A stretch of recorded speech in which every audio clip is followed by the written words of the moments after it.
પાસે street vendors દ્વારા અનોખી રીતે વિરોધ કરાયો છે। હાથમાં બેનરો લઈ કહ્યું, અમારો ધંધો છીનવાયો, અમને મદદ કરો। સુરતમાં રસ્તાઓ પર વેપાર કરતા સ્ટ્રીટ વેન્ડરો દ્વારા ભીખ માંગી અનોખું વિરોધ પ્રદર્શન। ઝીરો દબાણ હેઠળ પાલિકાના અધિકારીઓ હેરાન કરતા હોવાના આક્ષેપ। ભાવુક થઈ મહિલાએ કહ્યું, અમારી રોજીરોટી જશે તો ભીખ માંગવી પડશે।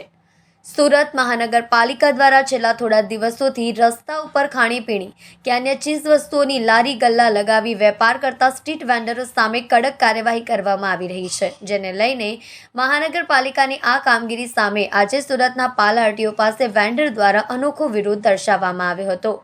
મોટી સંખ્યામાં સ્ટ્રીટ વેન્ડરો એકત્ર થઈ જાહેર રોડ ઉપર ભીખ માંગી તંત્રની નીતિ સામે વિરોધ દર્શાવ્યો હતો। સુરત મહાનગરપાલિકા અંતર્ગત આવતા જાહેર માર્ગો અને વિસ્તારોમાં રોડ રસ્તા અને સાઇડ પર વેપાર કરતા સ્ટ્રીટ વેન્ડરો સામે ઝીરો દબાણ હેઠળ કડક કાર્યવાહી કરવામાં આવી રહી છે, જેને લઈને રસ્તાઓની સાઇડ પર વેપાર કરતા નાના વેપારીઓની હાલત કફોડી બની છે, જેને લઈને આજે પાલ આરટીઓ ફૂડ વેન્ડર અને છૂટક વેપારી દ્વારા પાલ આરટીઓ રોડ ખાતે આવેલ મોટી સંખ્યામાં એકત્ર થઈ અનોખો વિરોધ કર્યો હતો।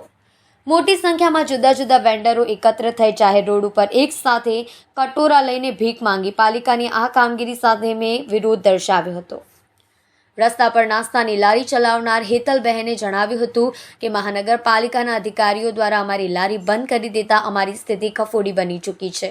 છેલ્લા 1 મહિનાથી વેપાર ધંધો બંધ થઈ ગયો છે। અમારું ઘર આ વેપાર ઉપર જ ચાલે છે, જેથી આજે રસ્તા પર અમારે ભીખ માંગવાનો વારો આવ્યો હોય તેવી સ્થિતિ સર્જાય છે।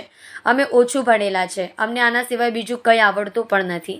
અમારું આર્થિક બળ છીનવાઈ ગયું છે। અમારી માંગ છે, અમને રસ્તા પર વેપાર માટે લારી ન મૂકવા દો તો વાંધો નહીં, પરંતુ કાયદાકીય જે પણ થઈ શકતું હોય તે રીતે અમને જગ્યા ફાળવી ધંધો કરવા માટે છૂટ આપવામાં આવે।